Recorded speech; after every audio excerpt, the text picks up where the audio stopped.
Hey guys, what's up? It's me, Austin here. Today I'll be reacting to Game Theory, the murky history of Minecraft's underwater gods. This video is by the Game Theorists, of course. I haven't reacted to them in a while, so I've decided to react to them again. And if you decide you like their videos, I highly suggest that you go to their channel, give this video a like, and subscribe to them as well. They make really well put together game theory videos. And the link to this video that I'll be reacting to today will be in the description below as well. Also, only a small percentage of people who watch my videos are actually subscribed. If you like my videos, please subscribe. It's free. You can always unsubscribe later if you want to. Enjoy the video. Ah, the ocean. A beautiful blue crystal on this cuboidal planet we call home. Home to Reminds me of the voice you hear at the majestic squid, the playful dolphin, the reborn souls of the dead waiting to drag into your watery grave! All today on Game Theory. And of course, dude, I love this. Hello, Internet. Welcome to Game Theory, where today we're engaging in a very mature 13-plus critical analysis of a fun-for-all-ages game, Minecraft. Does that cover me? Not gonna get hit by any FTC fines, right? Here, let me throw in some big words just in case. Entrepreneurship, anti-disestablishmentarianism, defenestration, rampant consumerism. Hey, you know, speaking of rampant consumerism and that 2020 Kaaba purge, if you want to help protect this channel while also showing your theorist pride and staying cozy this winter season, brand new Theoryware is available right now, right below this video. We've got everything from a glow-in-the-dark t-shirt to new lounge pants, a Nintendo Switch case, an awesome new flight jacket that combines a windbreaker and a hoodie, and even this little...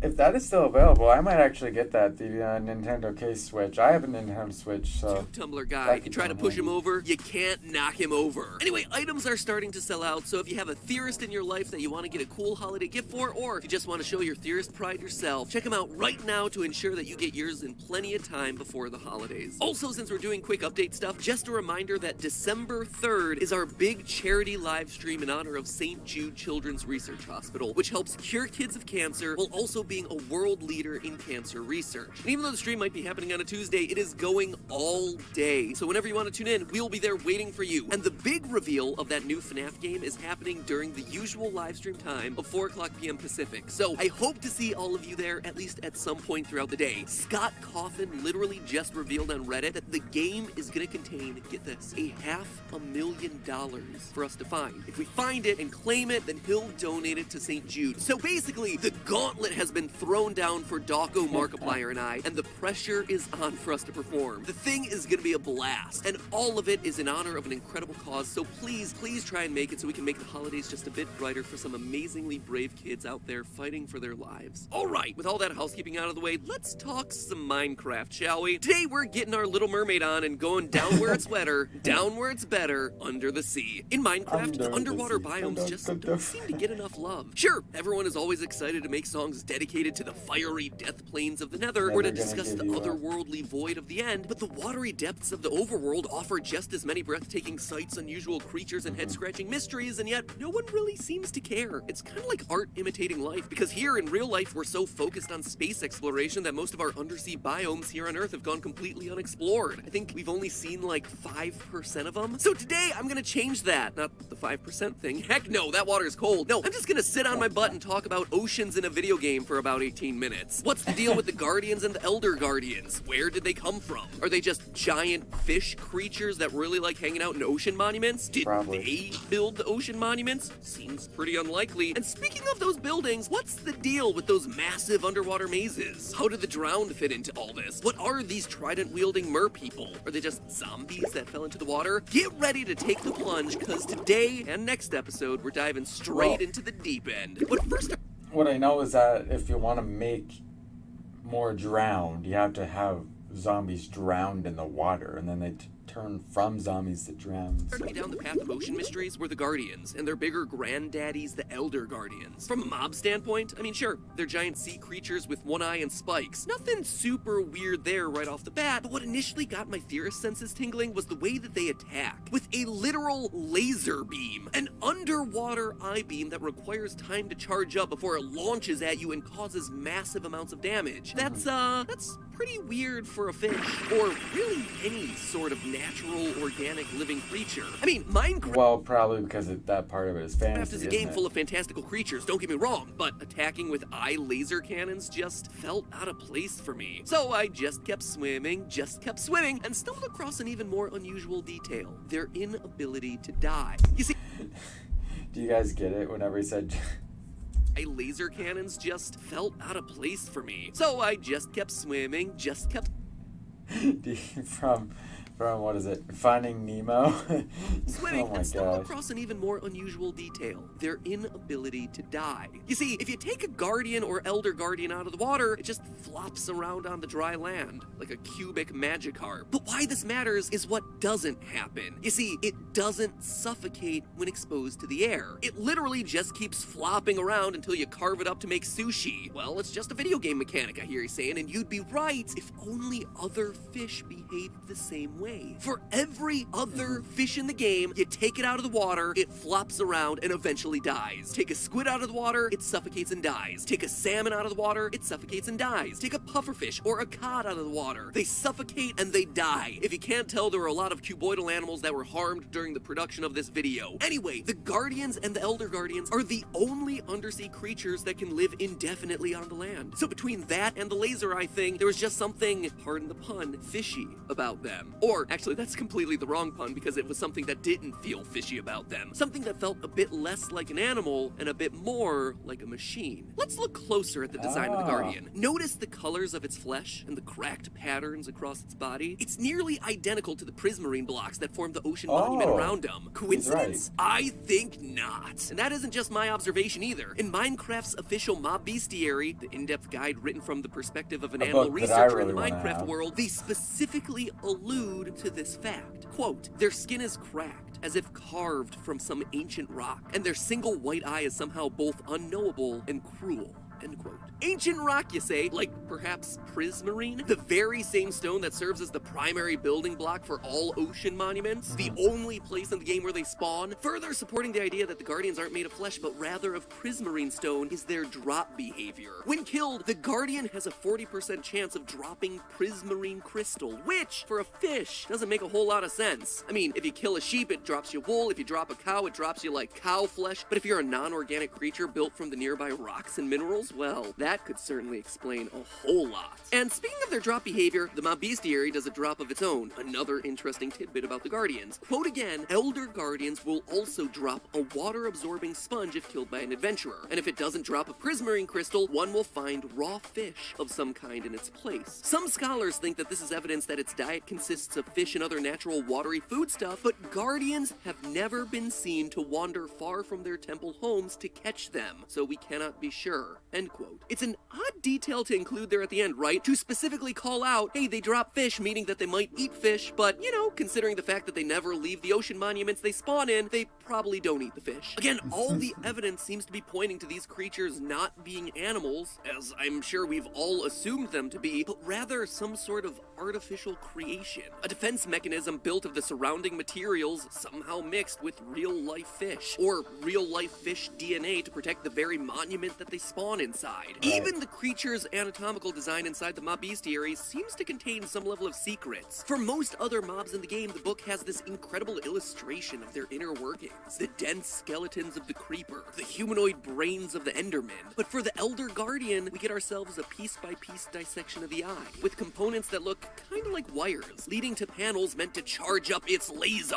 And underneath that thick, rocky skin, nothing much. A thin layer of pink with a gray area that appears to be stone. It's certainly not any sort of bony structure. It's not anything that resembles the inner workings of a fish, and it's certainly not anything that looks remotely organic. Lastly, it's worth noting that the Elder Guardian's eye will still have the ability to track a player who's invisible, seeming to suggest that this mob is dealing in the thermal spectrum, tracking your heat signature rather than any sort of visual sign of your movement patterns. So again, another weird, interesting detail about these creatures. I mean, even the name seems to allude to it, Guardian. Considering they only spawn inside ocean monuments and they're called Guardians, if they were indeed man-made, well, clearly they were made to act as some sort of security mechanism. But then, what are they supposed to be protecting? Well, despite ocean monuments being massive complexes, there's really only two unusual rooms worth calling out inside of them: the sponge room and the treasure room. The first is fairly self-explanatory. It's the sponge room. It is a room full of sponges. There's not much more to say there. I'm personally more of a loofah man myself, but still, it's odd that whoever built this enormous building deemed it necessary to dedicate a room to this one oddly specific item. More on that in a minute, because it's the treasure room that I think the Guardians want to focus on. You see, while every monument may not necessarily contain itself a sponge room, all monuments do contain themselves a treasure chamber, a central area with a tall ceiling and 8 gold blocks located in the middle. Gold blocks that are encased or hidden behind a layer of dark prismarine.